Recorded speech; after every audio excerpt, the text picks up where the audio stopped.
Good afternoon, dear viewers. Welcome back to our fourth and final interview live from Vilnius, Lithuania. And we are still at the Forum on the Future of Democracy. My final guest is Nathan Law, a pro-democracy activist from Hong Kong. Nathan, welcome. Thank you so much, Alice. For our viewers at home or at their work, can you tell us a bit more about yourself and about your story? So my name is Nathan. I'm from Hong Kong. 3.5 years ago, I had to leave Hong Kong because my name was on the wanted list. And now I'm a political refugee based in the United Kingdom. I used to be a protest leader in 2014's Umbrella Movement. I was elected as the youngest parliamentarian in Hong Kong's history at the age of 23. And I went to jail because of my activism. For now, I'm still campaigning for Hong Kong and for democracy as a whole. So just a moment ago, I finished a panel about our democratic renewal and how we can keep democracy alive. So that was pretty interesting discussion. I imagine, and I'm sorry I missed it because I was here for other interviews, but I'm sure it was fascinating. And I know you have great views and about your activism and experience, so I'm sure you were able to share a lot about that. Since we are here at the Forum on the Future of Democracy, what does democracy mean to you, both personally and professionally? Democracy used to be meaning a system that can make our lives better. But for now, it's about whether I can see my friends. It's whether I can go back to my home. Yeah. Since I left Hong Kong, thousands of people becoming political prisoners. One of my friends, we worked together since 2014. He's one of the most prominent face of Hong Kong. His name is Joshua Wong. He's been in jail for more than 3.5 years without a verdict. And there are many, many others having to endure the jail time like him. So for me, it used to be an ideal that I would pursue because I think having an accountable government, people that enjoy vibrant civil society and the ability to elect their government is a better system. But for now, it's much more painful. For now, it means that if there's a democracy, maybe they can leave jail. Maybe I can go back home. Maybe I can see my family again. So it becomes really, really personal. Mm-hmm. Do you think you can go back home at some point? When I left Hong Kong, I boarded a plane to London. And when it was taxiing and then when it flew to the sky, I looked down to Hong Kong. Hong Kong is famous for its nightscape. And I'm sure that was the nicest and most beautiful one that I've ever seen and I will never forget. Yeah. By the time I boarded the plane, I had accepted the fact that I may leave this city seemingly eternally. Even though I had the belief that Hong Kong would democratize, would be free again, but that feels like a far-fetched reality. That feels like a hope and a faith more than a reality calculation. But I still do believe that.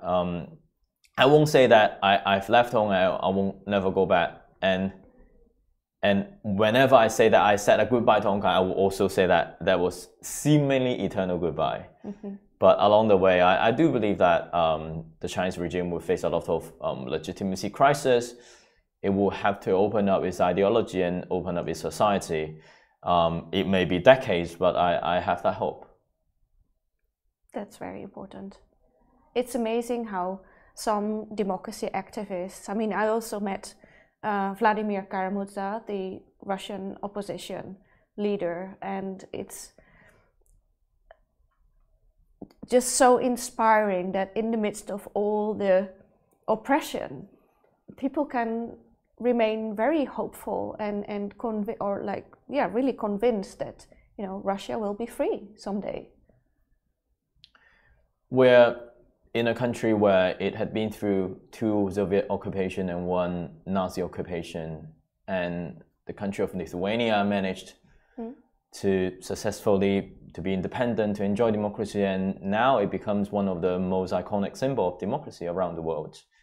It champions the relationship with Taiwan. It is critical towards China's human rights violations, and it's become an example of democracy, to be honest, in European Union. So for me, I would say that, yeah, that there are a lot of hurdles and difficulties that we are facing. And so do the other successful experience, which turn out to be democratized. I often feel like even though we saw a lot of sufferings, we saw a lot of movement that ended up in misery, but that could be in the middle of a history. Absolutely. It could be just a chapter of how Hong Kong is democratized. Yeah. So yeah, I feel like the same could apply to China, to Russia, to Iran, to many other places. And I am grateful that I still have the capacity to push history, to move with history. So yeah, it doesn't make me feel like nothing is possible. It rather makes me feel like maybe we will be in that day to see democracy comes. That sounds good. Let's work for that. And thank you for all the very, very important work and activism that you do. So, as you now no longer live in Hong Kong, how has that changed your work as a democracy defender? My line of work changed massively for the past decade. I was a protest leader, so my main work was protest, to organize protest. But then I became a legislator, so more of my time would be speaking at the chamber, making policy, making laws, doing debate. And then I went to become a political prisoner for a few months, which my idea was just to learn as much as possible to protect myself. And then for now, I've become an international advocate for Hong Kong, for the human rights abuses in China, but also for democracy around the world. So the line of work has been drastically different. There are lots of my time spent on building a strong diasporic communities of Hong Kong people in the UK, where we often host community events, cultural events. There was one particular event that I'm most proud of is we had a film festival and we bring all the banned movies from Hong Kong to the UK. Because in Hong Kong, they've passed regulations saying that if that movie is threatening national security, which the definition is really fake, if you are documenting the event of 2019 protest, you are violating national security. You can never screen that movie in Hong Kong. So there is a need for our community to make a platform for them, and that was part of the work that we were doing. But apart from that, there are lots of meetings with politicians, policymakers, to make sure that we spread the message that, and they are more aware of what's happening on the ground and the appropriate measures to be taken. So this is also one line of work that I did not have when I was just a protest leader or a legislator in Hong Kong. So you're constantly evolving. Well, I'm not sure whether I'm evolving. Maybe I'm changing. Maybe I'm getting smarter or more stupid. Like maybe I'm getting more rusty or more fluent. But yeah, I think that there's a big motto in our movement is "Be water." That's from the martial arts master Bruce Lee, who's happened to be a Hong Konger, who's famous for his action movies and his philosophy on mixed martial arts. The idea of be water is that you have to accommodate yourself by changing your forms. You have to adopt the environment, and that pretty much sums up the changes that I have for the past 10 years. If I have to be someone who looks like the same thing, then it may not be able to adopt the ever-changing environment around me. So that was the protest motto, but that is also a motto for myself. It's a beautiful motto. I love it. I'll Yeah. try to think of it more.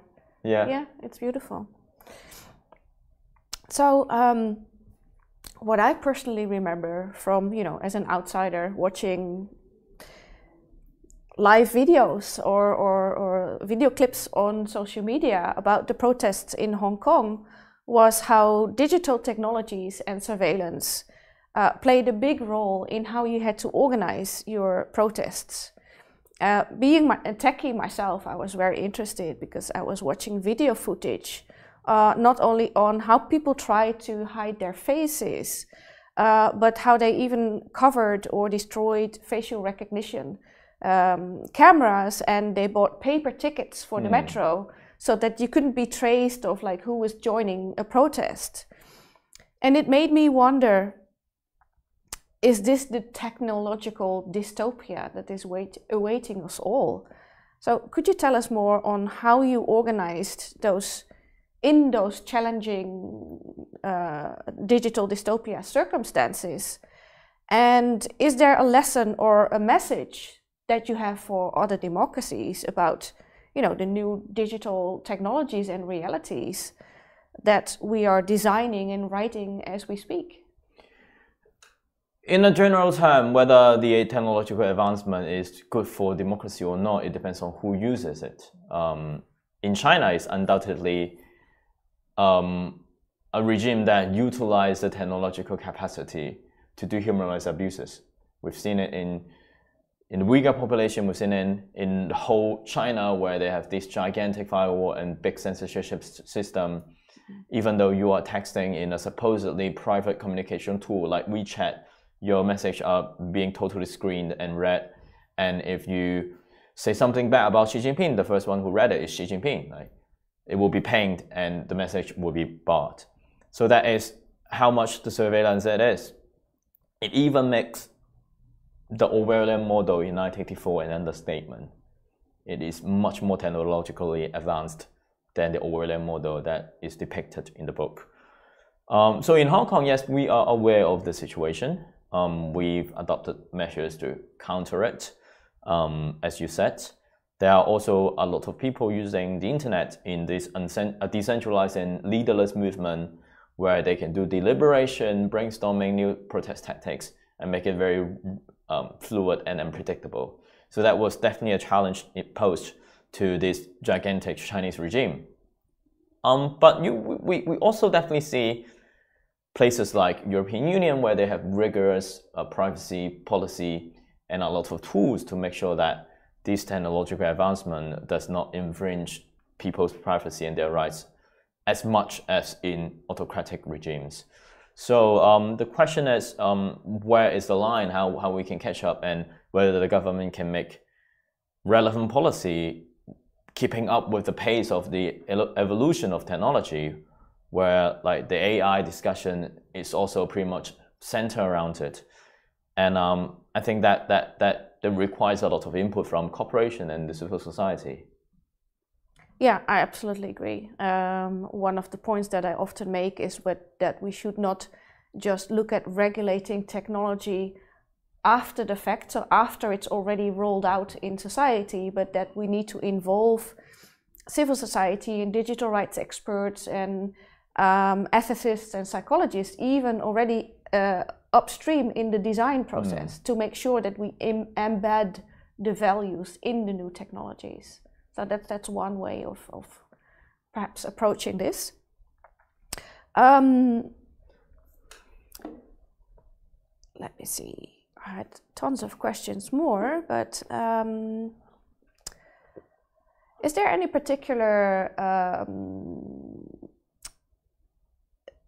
thing that you learned today at the forum that you want to bring home to your work or to your colleagues? Or in my session, there's a big reminder about, yes, there are problems in democracy, but we still have to defend it, defend the moral kind of values of democracy. There's a big ideological warfare orchestrated and organized by dictatorships that they want to undermine the values of democracy. 2 years ago, when I first came to Vilnius, I was also participating at the forum, the very first edition of it, and it was actually a kind of like preparation meeting for the Summer for Democracy by the Biden administration, which I was invited to speak as well. And before that, China rolled out a white paper, says that China, the democracy that works. So they're basically saying the US is a failing democracy, UK is a failing democracy, Europe is a failing democracy, only China is the democracy that works. And in the document, it says that China is a democracy, given that no one elected the whole leadership, Politburo, or Xi Jinping. It says that China enjoys rule of law, even though every verdict in mainland China is at the mercy of the Chinese Communist Party and is perversely seen as rule by law. They said that they have freedom, but there's like one Chinese online saying that yes, in China you have freedom of speech, but only once. When you criticize Xi Jinping, you disappear. So China is actively distorting the meaning of these terms that coined democracy. And they've been undermining the content of democracy. And that's the ideological warfare that they've been launching. They're really confident over their own system. They even write the quote-unquote political confidence into their constitutions, where they feel like this one-party state is the ultimate form of governance. So there's a lot of things that we have to fight against.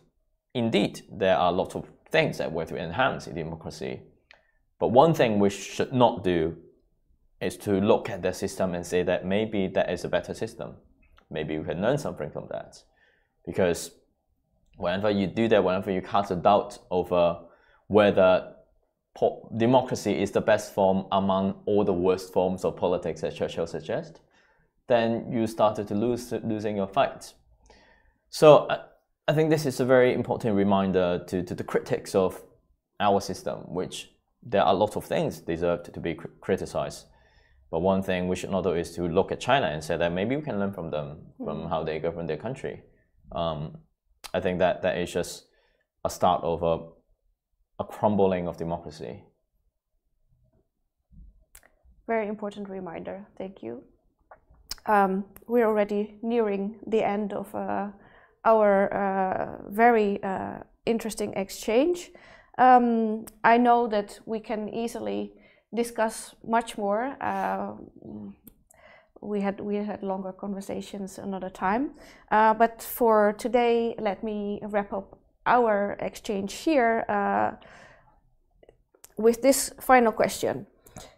If there is one message or thought that you would like our audience to remember from our conversation, or from the forum today, or about democracy in general, what would your message be? Supporting democratic struggles is also supporting the democracy in your homeland. Many of you may see your rights and your freedom as taken for granted, but in many others around the world, they're sacrificing their lives to fight for that. So be vigilant, be aware of these authoritarian expansionist countries, and also be active in protecting our own system, and also supporting activists and democratic struggles as much as you can. Thank you so much, Nathan, and thank you to everyone who joined us today live from Vilnius in Lithuania, and see you next year. Thank you so much.